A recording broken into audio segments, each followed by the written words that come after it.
our channel. We're NV Board Gaming, and today we're looking at Near and Far with the Amber Mines expansion. This is a 2 to 4 player game published by Red Raven Games and designed by Ryan Lockett. Nick is going to show us how to play, and then we'll give you our review. Okay, we're set up for a 4-player game of Near and Far. After I go over the base game, I'll take a look also at the expansion Amber Mines. So we're set up for the base game here, 4 players. Here's the game board. This is actually the first map. So you can see there's a booklet that we're gonna go through, so I'm not gonna spoil as much. I'm just gonna stick with the very first ones. Galago Caverns. There is a board here. This is the town that you can do various things in. And on your player board, you're gonna start, let's go over here. We're gonna start with either a cat or a dog. There's no real difference, but you're gonna start with one pet. So on our player board, we have spots for treasures. We have spots for companion animals here. So like we can put a pack bird or a turtle that will help in different ways. You cannot carry a treasure unless you have one of those animals. And you can see that real quick right there. We have a heart meter right here. We start at 0. We gain hearts by virtue of the people that on our party. So you can see our pet has a 2 heart value, and you're gonna get extra party members up here, and you purchase those in the saloon right here. So those will build up. That helps us move around. It helps us build camps and do different things. And you can see that right there. So those hearts, and it shows how much it is to skip a movement, how much it is to build a camp. So you can see that right here. All players start with 3 coins and a die and 16 camps. Is it 16? No, it is 14. You can add, in the expansion, you can add 16, you can add 2 extra. Or however you want it, depending on how long the game you want it to be. So we all pick our players too. You can see we actually started a campaign previously. So we have our players out here. And every game is gonna start in the town. So let's take a look at some actions. Here we can trade things, we can get rid of cards that we don't think we're gonna end up building. We start with 5 of these. So if you have any that you didn't build in the game, they're -1 VP each. So here's a spot where you can get rid of those, get rid of 1. You can gain reputation here by spending a coin and or a gem infinite amount of times to gain or lose reputation. And you'll see why you might want to lose reputation later. Here is where you purchase your buddies here, your party, and you can see what they add. I'm gonna go over some of these symbols right now, actually. This adds to your combat. Obviously, everyone gets a heart value when they're in your party. This is their faction. This is how much they cost. And this symbol here adds to defense when you do encounters with bandits and such. This here adds to your skill. So you're gonna do, when you do these, let's see, all these stories in here, you're gonna have encounters on the board, and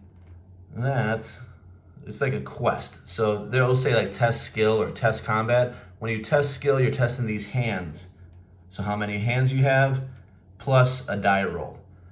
Here is a search icon. So when you build a camp, normally you get things. Like in this case, you get a coin. If you build a camp here, you get gems. If you build a camp here, these let you get additional of whatever you built the camp of. So additional coins or gems, whatever.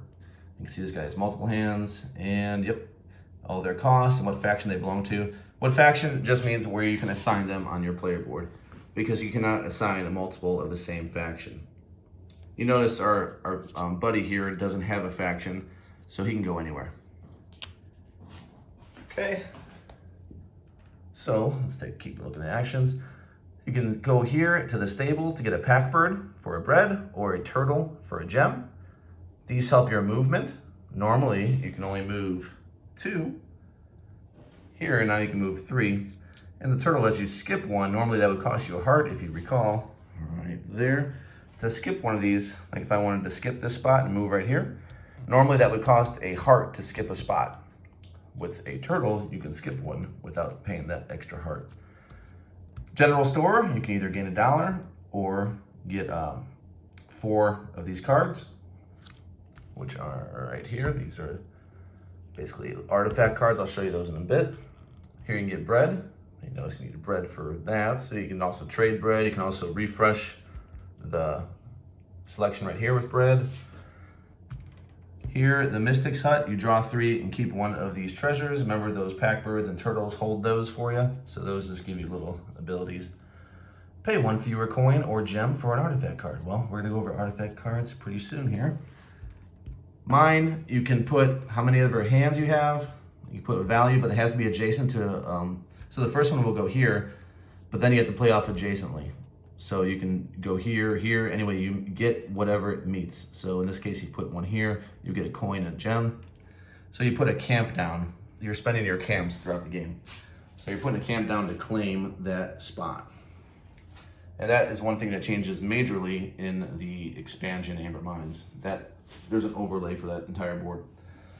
So you're assigning your person wherever you want to do an action. And multiple people can go there, but if somebody wants to take an action where you're at, it will invoke a duel. A duel is just rolling dice, who has a higher number, but there are modifiers like we spoke of with the knives. So that is that. Now, at any time after the first turn, when it comes back to you, you could leave and go out on a quest or whatever you want to do out here. You always start at this heart. So this is telling you right here, this is where you start, and you're gonna check how many hearts in your party. So you're gonna start right there. You're gonna look at all the players you've acquired, all the guys and ladies you've acquired, and pets and lizards and whatever. And you're gonna get that many heart value to spend while you're out doing quests and building trade routes or whatever you're doing out here. So you can move along here. This spot here, they have several of these where you're doing encounters. So you have to look at the enemy deck here, what you encounter, that's their value. Again, it's just like the test that I mentioned with the skill, whatever.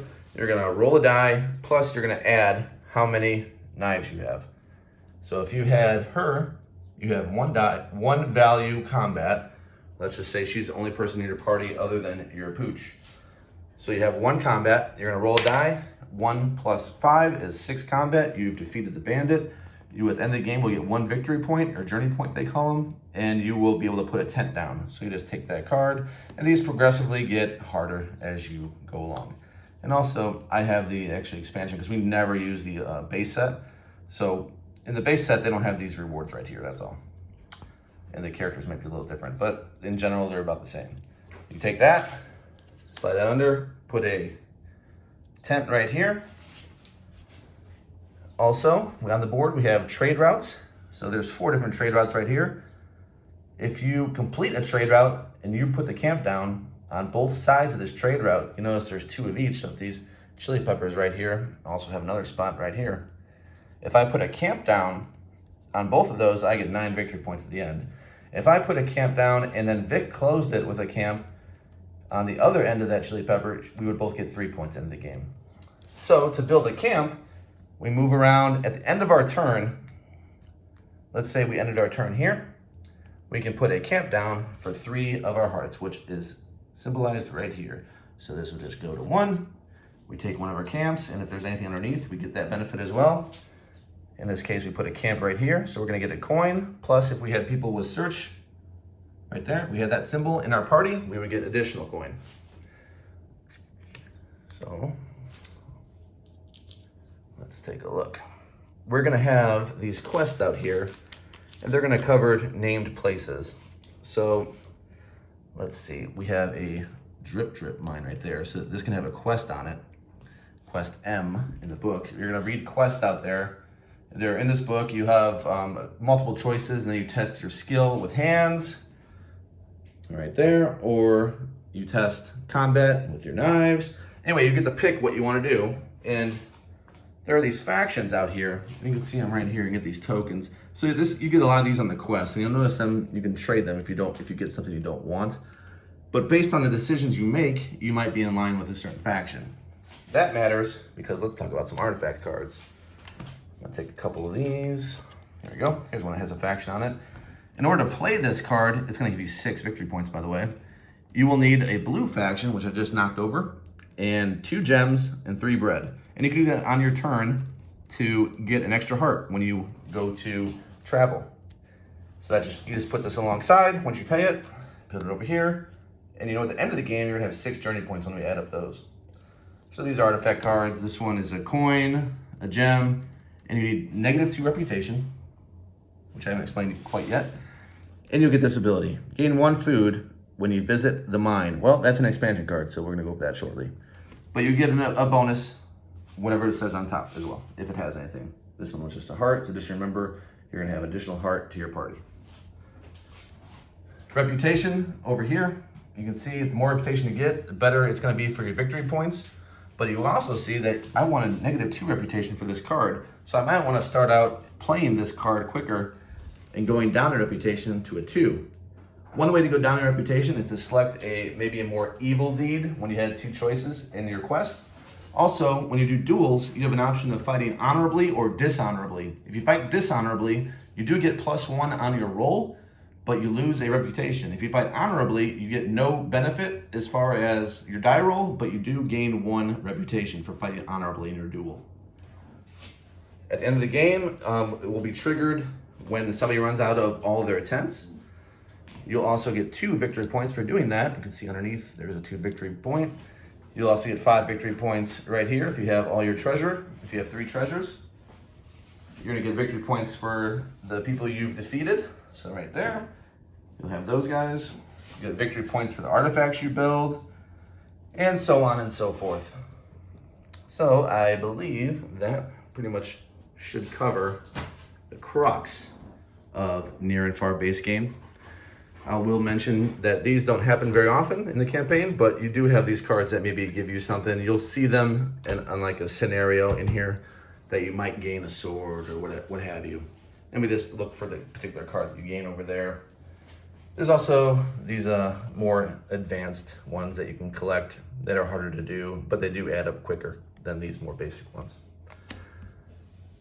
And that should cover it. I'll be back to explain what the expansion adds. All right, let's go over some of the things that we add with Amber Mines. We got some overlay tiles on the board. Now, instead of just doing this, you have these 3 things to do. And you see there's 3 spots for camps. First 3 get to put their camps down if they build anything while they're on that spot. You also get hearts here, but they do not transfer for when you're actually on the board. They're only for like dueling, because hearts can technically modify, which I didn't mention. They can modify if you didn't accomplish a particular quest. You can spend hearts to compensate for what you did not achieve in your die roll. So that was added. And let's see, we got another spot. This is the main thing it added, which is the Amber Mines. Here we get different cards out here. We can move just as whatever we have move, as far as who's in our party and our movement, we can move through the mines. So the mines, you can put camps down in the mines. This is your reward here. Whoever has the most amber, in this case, this tile had none. This card had none. So whoever has the most amber at the end of the game is gonna get victory points for that. And we also added magic here. So the Mystic's Hut has changed from just getting cards to getting a card per how many search icons you go and drafting which one you want to keep, to also getting magic here. So we're gonna have player markers right here. Let's just grab these. I have one other thing to add about this one too. You can move up 1 magic for free when you go here, or you can spend a gem to move up 3 magic. And you notice that once you hit these things, you're gonna get a special card. These are really neat. You can only use them once unless you come back to unexhaust the card. So when you spend this in like a battle or a skill test, you turn it, exhaust it, and you can replenish it when you come here and set it straight back up and use it again sometime. You're gonna get a victory point down here, or a journey point, I should say. Also, if you are ahead on this track at the end, you're gonna get 2 victory points. And you're gonna put a tent down too over here. And let's see. Oh, the thing I didn't mention here is you get a dice upgrade. Your very first time you go to the general store, you get to upgrade your die. Let's take a look at them. What makes them upgraded other than the fancy stuff? Your 1 is now a reroll. You're never gonna roll a 1. Your 2, you can spend bread to reroll. So these are very handy to get. You also have different characters. So I set aside a couple here. There's a miner here that gives you a coin. A coin when you mine. So that person is good if you plan on going to the Amber Mines often this game, because it benefits you there. And you also have somebody that works in magic that will give you a benefit for any time you want to go to the Mystic's Hut. And those are you got some new cards and whatnot, but those are the main things that you're gonna get in Amber Minds. All right, we're back from playing a 4-player game with a few friends of Near and Far. It is a Ryan Lockett favorite of ours. I'm rating it an 8.9. This game sat on my shelf for quite a while because I was worried about playing it at 2, and then it turns out I actually enjoy it best at 2. I've played it several times at 4 with a couple different groups, and I still liked it best when I played with Vic, just 2 players. That's nothing against the players, obviously. I love everybody that I played it with, but I felt like the game ran a little more interestingly. We had less downtime, of course, at 2 players, and it worked really well at 2. I had it at 2 players. I had it at a 9.1, and I played it quite a few times at 4 players, so I dropped it down just 0.2. So I do love this game, though. What do you got, Vic, for this one? That's funny that you would say 9.1 because I gave it a 9.2. I really enjoy this game. I love the story elements of it. I love all the choices. I like all of the different interactions that you have with the map, and you can really choose how you want to play the game. And the way that you can scale it to see how many of those tents you want to put down, so you can adjust the length of the game, or you can do different modes, so you work on your character, or maybe you just want to do a straight up arcade mode, or a different sort of, the different playing styles is really great. I like that. The Amber Minds expansion, as an expansion, I rated it an 8.7. I really enjoy the expansion. I like what it adds. I'm always in those mines. It's pretty common for me to be out there. Yeah. I like the rewards that you get. I like the push your luck element and not knowing what you're going to get next. The spells are really good. They can really help you. They're very powerful, and you get points for them at the end, so can't complain about that. And I guess the new dice is great too, to upgrade your dice and have some way of re-rolling, or just getting a better no one roll. It's really good. What do you think about the expansion, the Amber Minds? Well, for this one, guys, we're pretty much on the same page. Very identical. 8.6. So 1/10 difference between us, I think. 8.7. Yeah, so we're pretty much on the same page with this game. Unlike a few of these reviews where we've been a little scattered, this one I pretty much almost pinpoint on both factors of this. I can't really add too much to what Vicky said. I will agree that the magic, the spells, are probably the best for me. The mine definitely is an improvement. We've played both the base and the Amber Mines both ways a few times, and clearly Amber Mines the updated mine is better than the original for sure. Yeah. So as an expansion, I would recommend it. If you like Near and Far, this isn't one I would say, you can take it or leave it. I would say take it. If you like the game, take it, because it improves various points of the game. So recommendation for me. Yeah. And I'm wondering, let us know in the comment section below what sort of game you enjoy that has a story element to it, or a game that you can develop a character. Let us know in the comment section below. Like this video and subscribe if you haven't already. Thank you so much for joining us. Bye-bye. Bye.